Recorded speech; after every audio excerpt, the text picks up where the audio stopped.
엄마는 나랑 살기 위해 그 큰 집을 처분하고 한적한 산골로 이사 왔다. 이곳은 우리가 아는 지인이 아무도 없다. 엄마는 언제나 단정하게 정돈하고 나를 기다린다. 이 이야기를 써리모에게만 공개하는 것을 영광으로 생각한다. 써리모 구독자님들이 재미있게 들어주셨으면 좋겠다. 써리모 채널에 오신 것을 환영합니다. 구독, 좋아요 눌러주세요. 엄마는 초점 없는 눈빛으로 TV를 응시하며 안주를 먹고 있다. 테이블에는 아버지가 좋아하시던 가문어다리 구이가 있다. 나는 마음이 급해졌다. 내일 제출해야 할 리포트를 빨리 마무리하기 위해서 컴퓨터 작업 중이다. 그런데 이놈의 도트 프린트가 고장이 나서 참 답답하다. 내일 일찍 학교에 가서 인쇄해야겠다. 엄마를 외롭게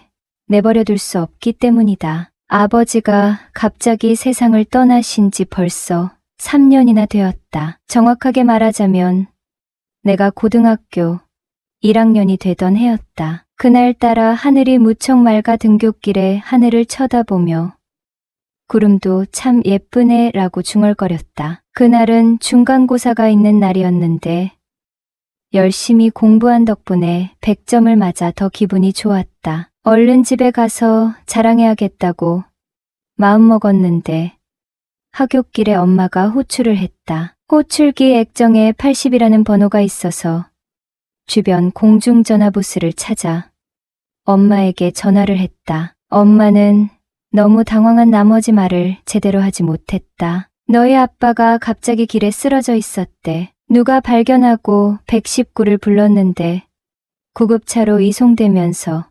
돌아가셨단다.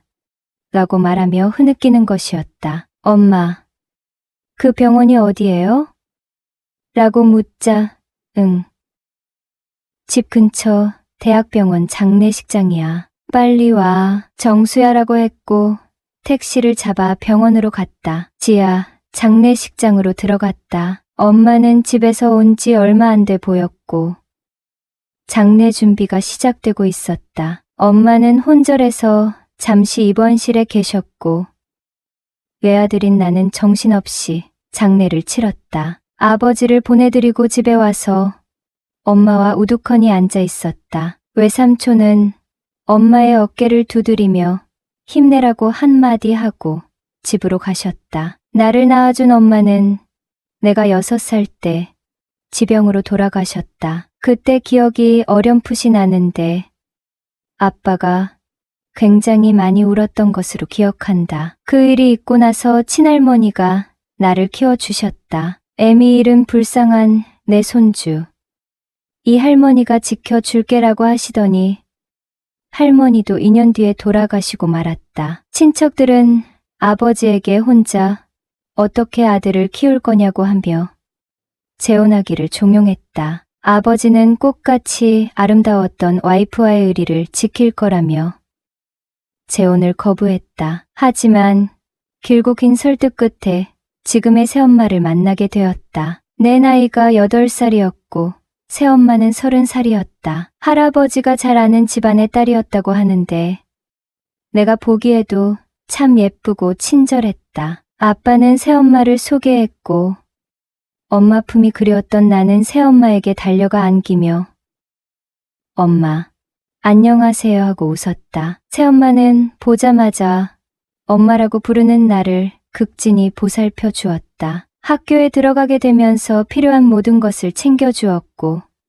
나를 위해 아이를 갖지 않겠다고 선언했다. 나는 동생이 생겼으면 좋겠다고 동생 좀 낳아달라고 보챘지만 새엄마는 엄마는 정수만을 위해서 살 거야 라고 말했다. 아버지가 저 하늘의 별이 된 지 3년째, 엄마는 아빠의 보험금으로 동네에서 옷가게를 하셨다. 젊고 센스 있는 엄마는 장사 수완이 꽤 좋았다. 그 당시 옷을 입어보고 집에 가버리려고 하는 아줌마들이 꽤 됐는데 엄마는 절대로 그런 손님을 내버려 두지 않았다. 장사 안 하면 안 했지.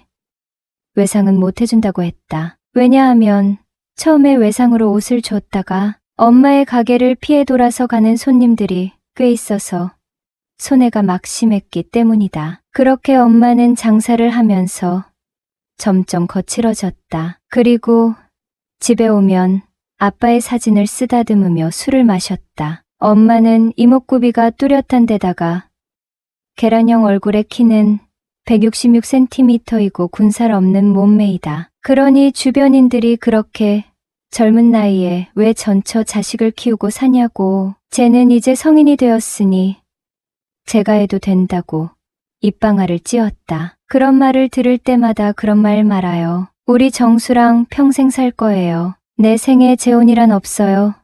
라고 단호하게 거절했다. 엄마의 희망은 오로지 나밖에 없다고 강조했다. 그런 엄마가 안쓰럽기도 하고 고맙기도 해서 엄마의 기대에 부응하려고 노력했다. 엄마는 매일 밤 술을 마셨고 시험이 끝난 나는 엄마와 함께 이런저런 얘기를 나눴다. 엄마한테 한 가지 물어볼 게 있다고 했다. 엄마는 왜 아이 딸린 남자랑 결혼했냐고 말이다. 엄마는 너희 아빠를 만나보니 너무 자상하고 책임감이 강해서 너의 존재는 아무 방해물이 되지 않았어. 더군다나 나를 보자마자 엄마라고 부르며 안기는데 너무 사랑스럽더라고 했다. 그런 엄마가 너무도 고마웠다. 그날따라 아빠가 너무 보고 싶다고 눈물을 흘리는 엄마, 나는 그런 엄마가 너무 가여워서 엄마를 안아줬다. 엄마는 성인인 내 머리를 쓰다듬으면서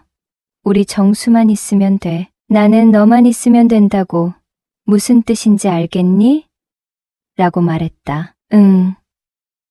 알아. 앞으로 엄마 옆에 꼭 붙어 있을게. 나 어디 안 가. 약속해. 라고 말하고 엄마를 다시 안았다. 근데 정수야, 나 사실 너무 외로워. 아빠는 없지. 너는 너무나 멋있게 크고 있지. 나 이제 했는데 여자친구 없었어? 라고 물었고, 응. 나는 엄마만큼 예쁜 여자를 본 적이 없어서 아무도 안 사귀고 있었어 라고 대답했다. 엄마는 이 녀석, 이제 엄마랑 더 친해져야겠네 라고 하며 나를 끌어당겼다. 우리는 안방에서 밤이 새도록 사랑을 나눴고 다음날 오후까지 늘어지게 잤다. 그런데 그날 엄마의 눈빛은 뭔가 달랐다. 왜 그렇게 냉정해 보이던지 나는 엄마에게 왜 그러냐고 물어보고 싶었지만 말을 걸 수가 없었다. 그리고 나중에 깨달았다. 엄마는 친아들은 아니지만 아들로 키운 나와 이를 치른 것에 대한 혼란한 마음이 컸던 것이었다. 그날 이후로 우리는 며칠간 냉담했다. 그리고 과 친구들과 당구를 치고 늦게 들어왔는데 엄마는 내 방에 들어와서 말없이 나를 바라봤다. 엄마, 무슨 한 말이라도 있는 거예요?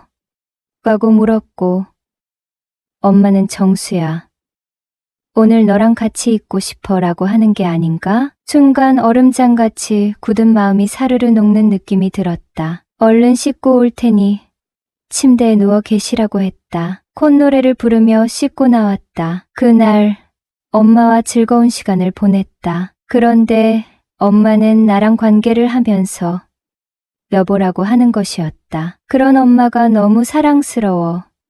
그날 이후로 매일 엄마랑 같이 잤다. 그리고 엄마는 혼자 TV를 보며 술 마시는 일이 줄어들었다. 늘 내 옆에 있었기 때문이었다. 엄마는 내 소중이를 보며 우리 정수는 아빠 닮아서 정말 우람하네. 정말 부전자전이구나라고 말하고 수줍게 웃었다. 나는 그런 엄마가 너무 귀여워서 체력이 다할 때까지 엄마를 기쁘게 해줬다. 그렇게 20살의 나는 엄마의 남자가 되었고 이듬해 군에 입대하게 되었다. 엄마는 무척 아쉬워했고 자주 면회를 왔다. 그리고 엄마와 외박을 나가 회포를 풀었다. 고된 군 생활 속에서 버틸 수 있었던 것은 예쁜 엄마가 있었기 때문이었다. 그리고 제대를 하게 되었다. 엄마는 내가 군 생활을 하는 동안 주식 투자를 해서 큰 돈을 벌었다. 옷가게는 접었고 있는 재산 가지고 살자고 했다. 나는 대학을 졸업하면서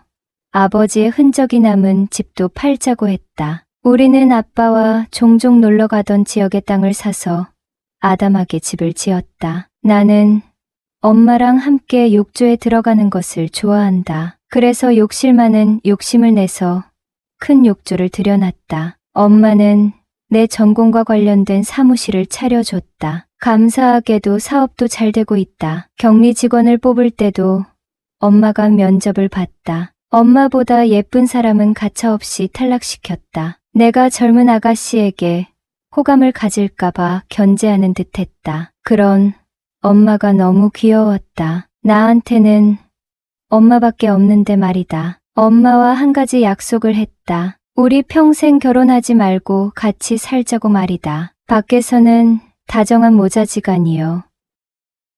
밤에는 부부 사이인 내 얘기를 들어준 오빠들에게 감사 인사를 전한다. 앞으로도 썰이모 많이 사랑해주세요.